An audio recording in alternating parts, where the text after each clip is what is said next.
Now, in contrast to the Liberals here, hey fellas, what do we actually stand for? Oops, we lost again. In contrast, in Italy, a revolution. The yesterday elected its first female Prime Minister. But don't expect the women's movement to cheer. The new Prime Minister, Giorgia Meloni, is the daughter of a communist who abandoned his family, but she joined the far right as a teenager and at just 31 was already a minister in the government of Silvio Berlusconi. Now at 45, she's the leader of her own party and the Prime Minister, leading a right-wing coalition, including Berlusconi, and an anti-immigration party. And already the media is warning this is the return of fascism in Italy. The fascism of Mussolini still has a hold on Italy, we're told. And in Australia, on the national broadcaster, the same accusation.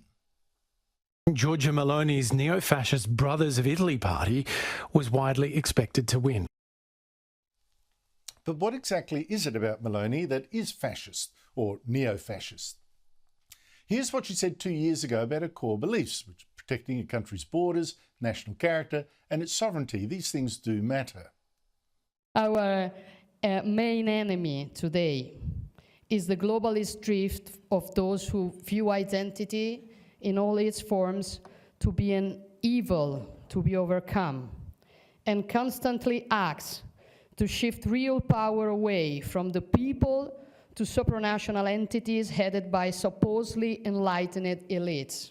It means that, whether the false Democrats like it or not, national conservatives in every latitude are actually the only real Democrats, because it is only by defending the nation state that we defend the political sovereignty that belongs to the citizens of that state. But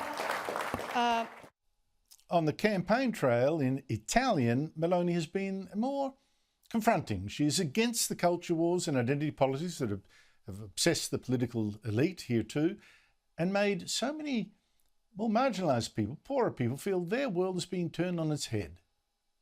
Sí a la familia natural, no a los lobby LGBT, sí a la identidad sexual, no a la ideología de género, sí a la cultura de la vida, no al abismo de la muerte, sí a la universalidad de la cruz, no a la violencia islamista, sí a fronteras seguras, no a la inmigración masiva, sí al trabajo de nuestros ciudadanos, no a las grandes finanzas internacionales. Sí.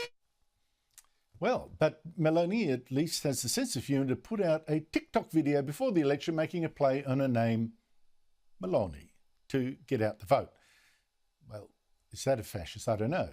But in the end, what got this so-called fascist elected? With a lot of Italians sick of the lockdowns, big governments forcing them to stay in their homes during the pandemic. They're sick of the mess, sluggish economy, political instability, energy crisis caused in part by green extremism. I mean, I don't know. Do you have to be a fascist to be upset with all that?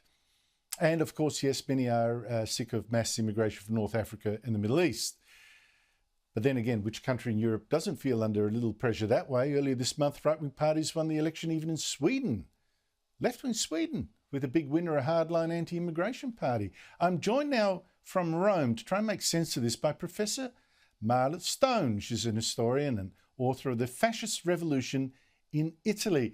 Professor Stone, thank you so much for coming on the show. Try to give us put this in some sort of historical context for us. Meloni's party, Sons of Italy, we're told used to glorify Mussolini, the fascist dictator, but is it fair to call her today a fascist or a neo-fascist? Well, that's the question on everyone's mind, right? Her origins are clearly in the inheritor party of the fascist party. She was a fascist activist as a youth, but we've seen her in the last few months of the election campaign moderate her positions. I think we have to see how she's going to govern. Last night in her victory speech, she talked about governing for all Italians, attempting to quell people's fears about her being a fascist. So I think right now we can call her an authoritarian nationalist, and that the causes for her victory are both global and local, right? There has been a move towards authoritarianism everywhere from Turkey to India to Hungary to the United States. So she's coming out of this global move. And then, as you said, there's deep disillusionment with the political system. And she was able to position herself as outside the political system because she didn't participate in the Draghi government. So the discontent with the last government moved towards her, the discontent with the other parties in the center right. Now, you said a move to authoritarian governments. I mean, I would have thought that some of Meloni's supporters would say, well, wait a minute, the authoritarian governments have been on the left, suppressing debate, cancel culture, locking people in their homes during the pandemic, etc., etc. And it would strike me as, in some part, a revolt of the people who felt powerless in the face of an agenda that they see being driven increasingly by European Union and things like that. Absolutely. Absolutely. That's the culture war part of it. And she tapped into the culture war really well by talking about traditional families, by talking about an LGBT lobby. Those are sort of triggers for people that are feeling economic discontent, feeling like the traditional parties are corrupt.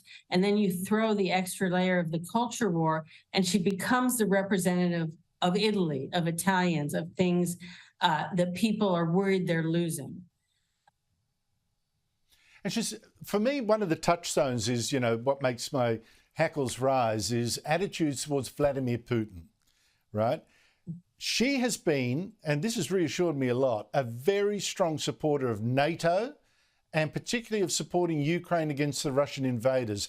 What does that tell us, particularly when actually not other members of a coalition actually agree with this?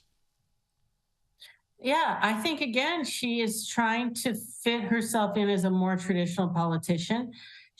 I think she will remain the same on the issue of Russia and Ukraine. We'll see how much she wants to rankle the EU. She's going to be very tough on EU immigration policy, no question, on some EU budget rules, because she's made promises to raise pensions, to raise salaries.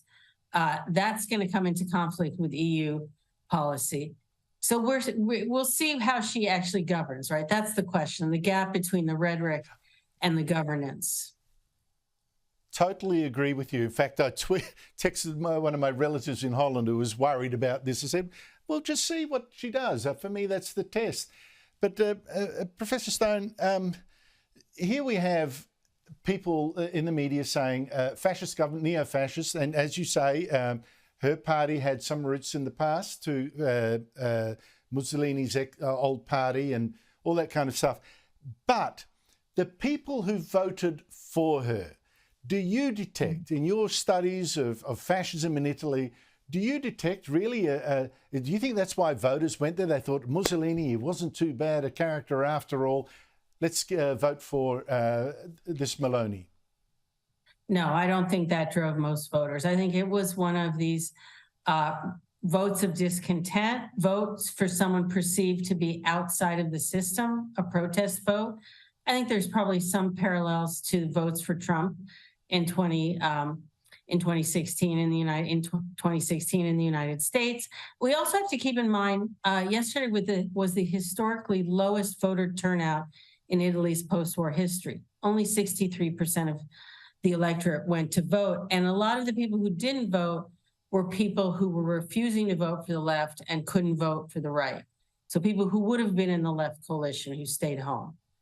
And that's a sign about the failure of the center left.